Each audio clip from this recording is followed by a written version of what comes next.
Olá, queridos e queridas leitoras do Cinepop, o momento finalmente chegou. Hoje eu venho falar para você de Liga da Justiça do Zack Snyder.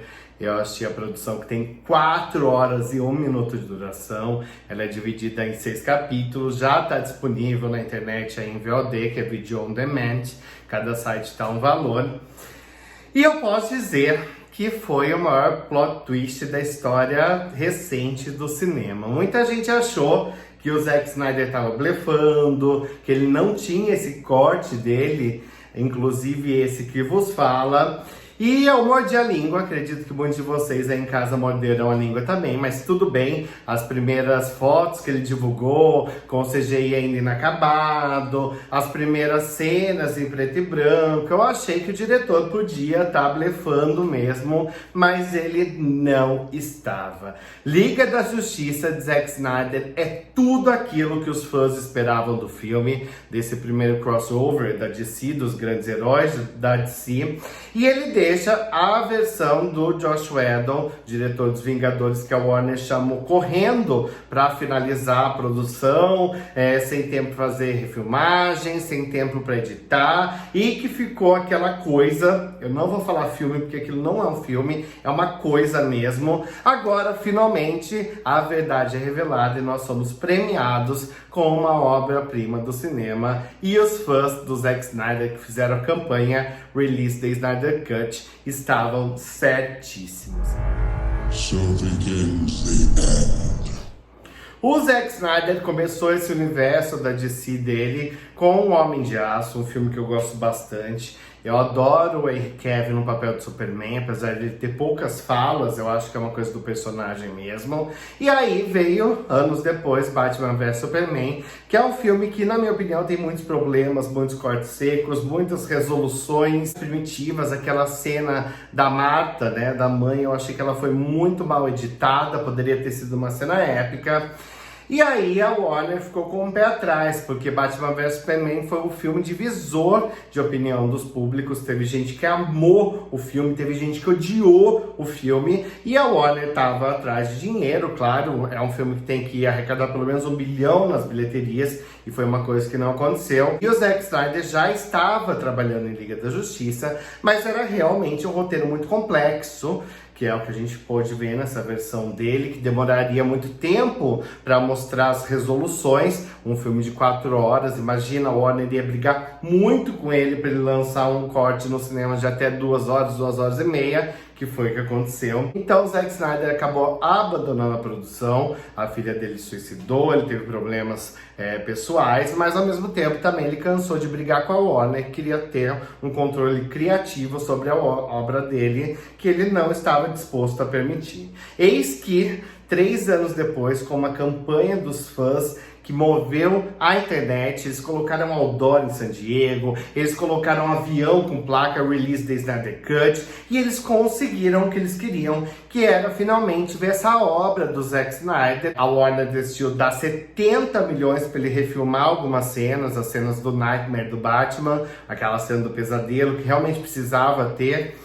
E o diretor terminou também os efeitos especiais, né? Porque o filme estava bruto ainda, por isso que eles não lançaram no cinema, não ia dar tempo para a Warner lançar quando eles queriam. Então eles chamaram o Joss Whedon para acabar tudo na correria, na pressa, e ficou aquela bela porcaria que a gente viu, com aquele final que para mim é uma das piores coisas do cinema recente, aquele filtro vermelho, naquela batalha que copiava os Vingadores. Mas vamos falar aí do trabalho do Zack Snyder, dessa nova produção. Ele conseguiu pegar uma catástrofe cinematográfica e transformar em um filme extremamente ambicioso, extremamente recompensador e surpreendente. Tudo funciona bem melhor aqui, então a gente tem um desenvolvimento dos personagens de uma maneira muito mais abrangente, que dá profundidade para eles, que foi justamente o que faltou em Liga da Justiça de Joss Whedon, porque a gente já tinha conhecido aí o Superman, o Batman mais ou menos, a Mulher Maravilha, mas o Flash,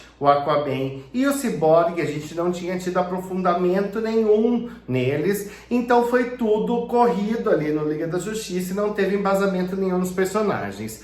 A boa notícia é que essa nova versão ela consegue trabalhar cada um desses personagens separadamente e dar um coração e uma alma para eles, começando pelo Cyborg, vivido pelo Ray Fisher, que para mim foi um dos melhores personagens do filme, como o Zack Snyder tinha prometido.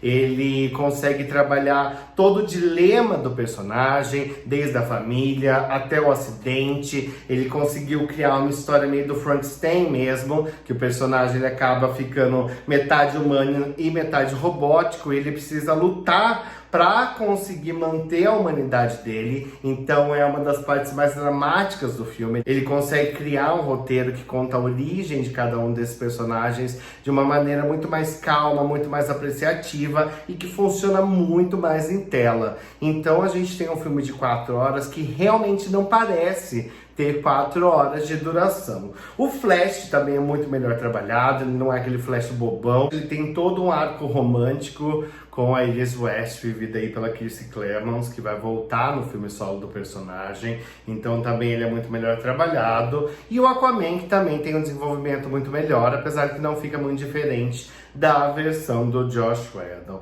O bom dessa versão é o contexto dela. Ele consegue trabalhar em vários momentos da mitologia grega que adicionam profundidade. A gente percebe que essa versão ela tem toda a loucura, a estranheza, a excentricidade de uma obra-prima. O diretor ele colocou todo o coração dele mesmo para criar esse filme, que ia demorar muito mais tempo para ficar pronto, obviamente. Então eu entendo a decisão da Warner Bros. De correr, porque desde o começo desse universo cinematográfico, o equívoco do estúdio foi querer apressar para chegar no máximo do sucesso, criar um universo cinematográfico, mas eles não tinham coesão. Então a gente não teve um filme de cada personagem para juntar todos em um crossover, o que faltou profundidade. E era o que o Zack Snyder estava tentando fazer. Ele não queria um filme piadista, com a fórmula Marvel, ele queria fazer um filme que realmente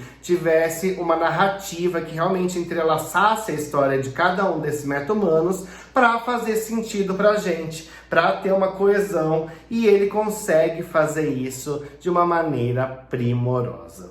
Outro personagem que merece todo o destaque do mundo é o Coringa do Jared Leto, na cena do Nightmare, do Batman, o Pesadelo, que essa cena é muito bem colocada nesse filme, e ela se transforma em uma das melhores coisas da produção, uma cena sombria, obscura, um pouco assustadora, e o Jared Leto ele dá um show de atuação como um Coringa muito mais maquiavélico, muito mais ameaçador, assustador. Era o Coringa que a gente queria ter visto em Esquadrão Suicida, que eu também acredito que não é uma culpa do ator, o ator se entrega pro papel, foi uma culpa do estúdio que cortou todas as cenas do Coringa e vendeu a produção baseada na performance dele. Quando a gente chegou para assistir Esquadrão Suicida, era tudo picotado e o Coringa mal aparecia, o que acabou queimando também o Jared Leto, e eu tenho dó do ator, porque eu achei uma baita sacanagem com ele, mas ele consegue mostrar que ao que ele veio, e eu espero que esse Coringa tenha um futuro aí no universo cinematográfico da DC.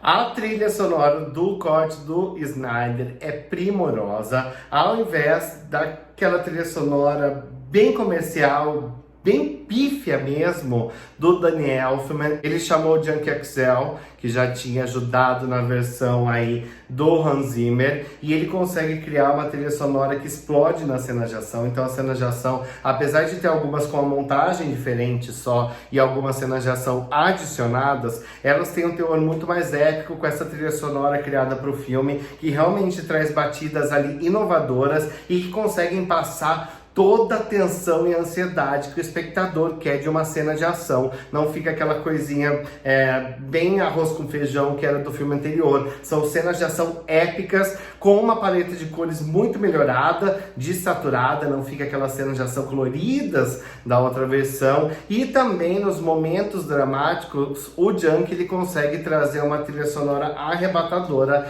que transforma as cenas dramáticas em algo muito mais emocionante e que dá muito mais profundidade pro filme. A narrativa em si mantém a mesma base do Liga da Justiça de 2017, mas como eles conseguem colocar muito mais coesão, profundidade e cenas adicionais que explicam realmente, como a cena do Flash, a cena do Nightmare, que dá toda uma profundidade que o filme não tinha e uma ligação com as obras anteriores do Zack Snyder, como Batman vs Superman, como Homem de Aço. Ele consegue concluir essa história de uma maneira genial, brilhante, que vai surpreender a gente, e ela faz com que o contexto seja totalmente diferente daquela versão exibida nos cinemas, porque as cenas são remontadas de maneira diferente e a gente tem a adição de cenas muito interessantes e muito aprofundadas que vão explicar várias coisas que ficaram soltas no filme que foi lançado nos cinemas e que foi considerado um fiasco pelos críticos. E para acabar de pisar em quem duvidou do Zack Snyder, essa nova versão tá com 78% de aprovação no Rotten Tomatoes, o que é um ganho para um filme de super-herói que geralmente os críticos torcem o nariz, contra 40% da versão do Josh Whedon. Então a gente tem a nossa resposta aí. Se você ainda não assistiu, vá assistir Liga da Justiça do Zack Snyder. Quem duvidou estava errado. O diretor realmente tinha uma carta na manga e a carta era um Coringa.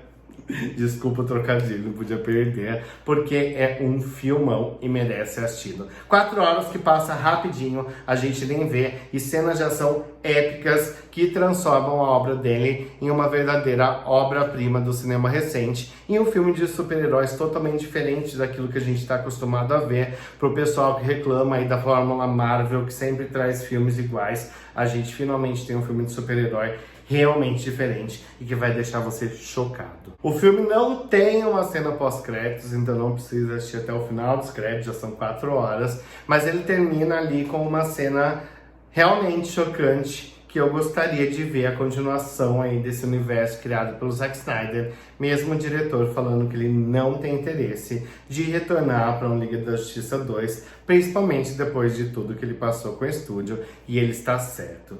Liga da Justiça, nota 9. É um filme épico em sua proporção. Obviamente ele tem alguns defeitinhos ali de CGI, porque ele foi terminado ali de maneira praticamente na gambiarra, né? Na marra pelo diretor, então tem algumas cenas que dá pra ver que os efeitos foram criados ali na pressa, mas não atrapalha o resultado final do filme, porque em compensação tem outras cenas de ação que são simplesmente épicas. Eu fico por aqui, depois me conta o que você achou do Liga da Justiça do Zack Snyder. Um grande beijo e até a próxima.